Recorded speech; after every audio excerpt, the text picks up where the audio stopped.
राधे राधे। जय श्री कृष्णा।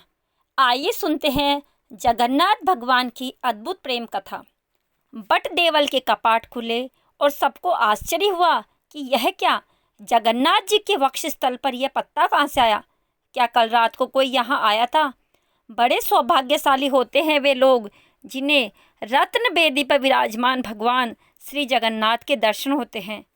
ऐसा ही कुछ सौभाग्य प्राप्त हुआ था जयपुर के राजा जयसिंह देव और उनकी पत्नी चंद्रावती को। जब उड़ीसा के राजा ने उन्हें अपने राज्य में आमंत्रित किया था तो जयसिंह देव और उनकी पत्नी को थोड़ा भी अंदाजा नहीं था कि बहुत जल्द उनका जीवन बदलने वाला था। वह खाली हाथ उड़ीसा नहीं आए थे, लेकिन खाली हाथ वापस भी नहीं जाएंगे। एक बहुत बड़ा उपहार उनकी प्रतीक्षा कर रहा था। जब जयसिंह देव और चंद्रावती श्री मंदिर में भगवान जगन्नाथ, बलदेव और सुभद्रा जी के दर्शन करने गए तो पुजारी ने उनसे कहा, हे राजन, यह जो जगन्नाथ जी को अर्पित होगा, देख रहे हैं ना, वे कोई साधारण खाद्य पदार्थ नहीं है। इन्हें लक्ष्मी देवी माँ स्वयं पकाती है और वह भी अपने पति भगवान जगन्नाथ जी के लिए। और फिर जब इस भोग को स्वीकार कर लेते हैं तो फिर वह प्रसाद विमला देवी को सबसे पहले अर्पित किया जाता है। और इस प्रकार जब यह प्रसाद विमला देवी के पास से होकर आता है तो यह महाप्रसाद बन जाता है। इसको कभी भी साधारण मत समझना, यह साधारण खाद्य पदार्थ नहीं है। इसे जो खाता है उसके सारे पाप नष्ट हो जाते हैं और जीवन के अंत में वह वैकुंठ मिलता है। राजन, यह महाप्रसाद स्वीकार कीजिए। महाप्रसाद ग्रहण करके राजा और रानी ने धन्यता का अनुभव किया।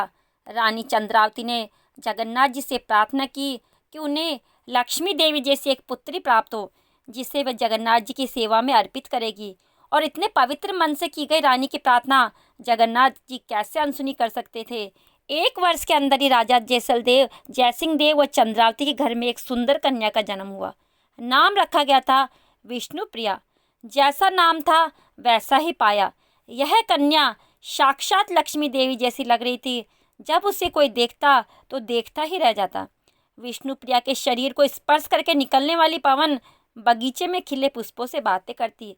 वह कहती, अरे ओ सूरजमुखी, अब तो अपना चेहरा सूरज की तरफ नहीं विष्णु प्रिया की ओर मोड़ ले, क्योंकि उससे सुंदर तो इस जन्म में कोई और नहीं दिखने वाला।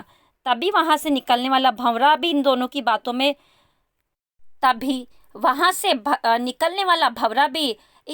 बातों में अपना सुर मिलाता हुआ कहता, हाँ बिल्कुल सही कहा।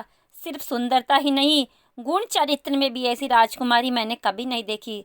उतने में पेड़ पर रहने वाला तोता बोलने लगा, राजकुमारी विष्णुप्रिया की जय हो, राजकुमारी विष्णुप्रिया की जय हो। और दिन और रात का चक्र समय की लहरों पर चलता गया। राजकुमारी बड़ी होने लगी। एक समय रानी चंद्रावती अत्यंत बीमार हो गई। अनेकों वैद्य और चिकित्सकाएं इलाज किया, लेकिन रानी की शारीरिक स्थिति दिन ब दिन खराब होती जा रही थी। ऐसे में राजकुमारी विष्णुप्रिया ने अपनी माता की सेवा करने में कोई कसर नहीं छोड़ी। दिन रात उन्हीं के साथ बिता दी। एक दिन जब अपनी माता के पास बैठी हुई थी तो उसने राजमहल के बाहरी मार्ग पर किसी को गाते हुए सुना। उसे लगा कोई भिक्षुक होगा, लेकिन उसके गीत इतने मधुर थे कि वह स्वयं को रोक नहीं पाई। झरोके से विष्णुप्रिया ने देखा तो वह कोई सन्यासी जैसा लग रहा था। उसने तुरंत अपनी दासी को भेजा और कहा, जाओ पता करो कौन है। वह दासी जब वापस आई तो उसके हाथ में एक पत्र था और उसने विष्णुप्रिया से कहा, राजकुमारी, वह तो जगन्नाथपुरी से आए हुए एक सन्यासी थे। उन्होंने आपके लिए एक संदेश भेजा है और यह केवल्य महाप्रसाद भी। उन्होंने कहा है कि एक जगन्नाथ जी का महाप्रसाद है, उसे महारानी को दे दो और जगन्नाथ जी से प्रार्थना करो, आपकी माता जल्दी स्वस्थ हो जाएगी। दासी की बात सुनकर और हाथ में जगन्नाथ जी के महाप्रसाद को लेकर विष्णुप्रिया को एक रोमांच आया, जैसो मानो कोई पुराने रिश्ते के तार जुड़ गए हो। उसके हृदय में प्रेम और आनंद की लहरें उठने लगी और उसने महाप्रसाद अपनी माता को दिया। चंद्रावती ने जैसे ही प्रसाद ग्रहण किया, उन्हें लगा जैसे वे एकदम स्वस्थ हो गई। शरीर में एक नवीन ऊर्जा का संचार हुआ और कुछ ही दिनों में रानी बिल्कुल स्वस्थ हो गई। इस प्रसंग के बाद रानी जयसिंह देव और रानी चंद्रावती का जगन्नाथ जी के महाप्रसाद में विश्वास और बढ़ गया। लेकिन विष्णुप्रिया के मन में इस प्रसंग के बाद प्रेम के बीज अंकुरित होने लगे, मानो पूर्व में किया हुआ कोई अनुबंध जागृत हो गया हो। अब जब भी कोई पुरी से आता तो विष्णु प्रिया जगन्नाथ जी के विषय में उनसे पूछती और ध्यान से भगवान जगन्नाथ के गुणगान सुनती। एक दिन पुरी से एक पंडित जगन्नाथ जी का महाप्रसाद लेकर राजा से मिलने के लिए आते हैं। राजा जयसिंह देव ने अत्यंत सम्मान के साथ उनकी उत्तम देखभाल की। कुछ दिन रोकने के पक्ष में जब वापस जाने लगे तो राजा ने जगन्नाथ जी के लिए उन्हें अनेक भेंट और उपहार दिए। लेकिन विष्णुप्रिया सोचने लगी, जगन्नाथ जी तो स्वयं लक्ष्मी देवी के पति है और उनके पास किसी ऐश्वर्य की कमी नहीं है, फिर मैं ऐसा क्या उपहार भेजूं जो उन्हें प्रसन्न कर सके। आखिरकार उसे एक उपाय मिल गया। विष्णुप्रिया ने एक पत्र लिया, सुनहरी कलम ली, कस्तूरी को मसलकर एक विशेष सुगंधित शाही तैयार की। अपने हृदय के प्रेम को प्रकट करते हुए एक पत्र लिखा, उसे सुंदर डिब्बे में रखा और पंडित को दे दिया। इसके साथ ही उसने पंडित से निवेदन किया कि ये मेरा जगन्नाथ जी के लिए उपहार है, इसे कृपया आप जगन्नाथ जी तक पहुंचा दीजिए। और इसके बदले में विष्णुप्रिया ने उस पंडित को एक स्वर्ण मुद्रा भी दी। अब ये जगन्नाथ जी के पंडित निकल पड़े पुरी जाने के लिए। मार्ग में उन्होंने सोचा कि राजकुमारी का डिब्बा तो बड़ा सुंदर है, लाओ तो जरा देखूं तो सही कि इसमें ऐसा क्या मूल्यवान है जो वह जगन्नाथ जी को भेज रही है। यह सोचकर उसने डिब्बा खोला तो देखा उसमें एक भोज के पत्ते पर कुछ संस्कृत में लिखा हुआ था। उसे देखकर यह बहुत गुस्सा हो गया और बोला, इसे इतनी दूर ले जाने का क्या फायदा, इसे फेंको इसे। और उसे फेंकते हुए वह बोला, बेवकूफ़ राजकुमारी। इस प्रकार बोलते हुए पंडित ने राजकुमारी के उस पत्र को वही मार्ग में फेंक दिया और वापस आ गया। घर पहुंचकर अच्छे से उसने विश्राम किया। थकान के कारण जब नींद आ गई तो हमारे प्यारे भक्त वत्सल जगन्नाथ जी पहुंच गए उस पंडित के पास स्वप्न में और अच्छे से डांट फटकार लगाते हुए कहा, तुम्हारी हिम्मत कैसे हुई मेरे उपहार को हाथ लगाने के लिए।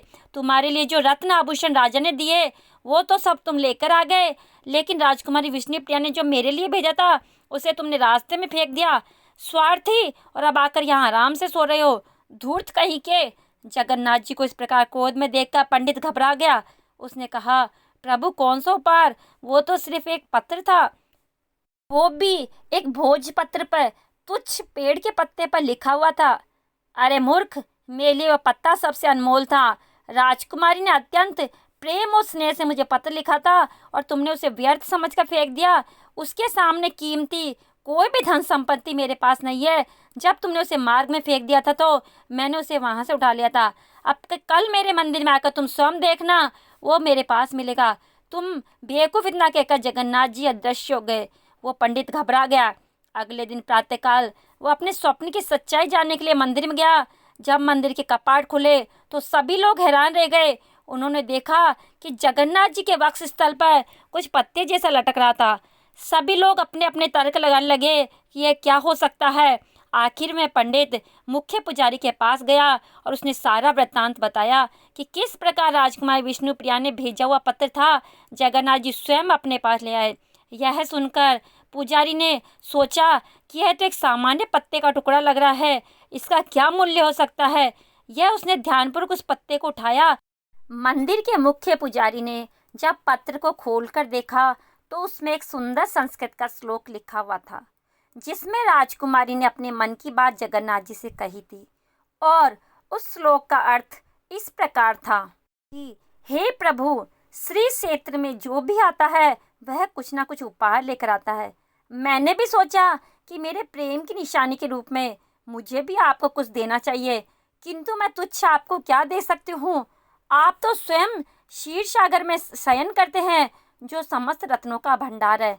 आपकी पत्नी स्वयं लक्ष्मी देवी है, जिनकी कृपा से लोग समस्त धन संपत्ति प्राप्त करते हैं। आखिर अनेक बार सोचने पर मैंने निर्णय किया कि जब आप वृंदावन से प्रस्थान करके मथुरा चले गए थे तो उस समय वृंदावन की गोपियों ने आपका मन चुरा लिया था, इसलिए मैं आपको अपना मन दे रही हूँ। कृपया अपने चरण कमल में मेरे मन को स्वीकार कीजिए। और वहाँ उपस्थित सभी ने इस पत्र को पढ़ा तो उनकी आंखों में प्रेम अश्रु प्रवाहित होने लगे और राजकुमारी को उन्होंने प्रणाम किया। क्या आपने कभी भगवान के लिए प्रेम पत्र लिखा है? और हाँ, तो हमें नीचे कमेंट बॉक्स में लिखकर ज़रूर बताइएगा। और ऐसे ही मधुर कथाएं सुनने के लिए इस चैनल को सब्सक्राइब ज़रूर कीजिए। अगर आप अपने घर में जगन्नाथ जी को आमंत्रित करना चाहते हैं तो कमेंट बॉक्स में जय जगन्नाथ अवश्य लिखें। अगर आपको ये कहानी जगन्नाथ जी की प्रेम कथा पसंद आई है तो वीडियो को लाइक अवश्य करें, चैनल को सब्सक्राइब करना ना भूलें और अपने मित्रों और रिश्तेदारों से इस सुंदर कहानी को अवश्य शेयर कीजिए। बोलिए एक बार प्रेम से, जय जगन्नाथ,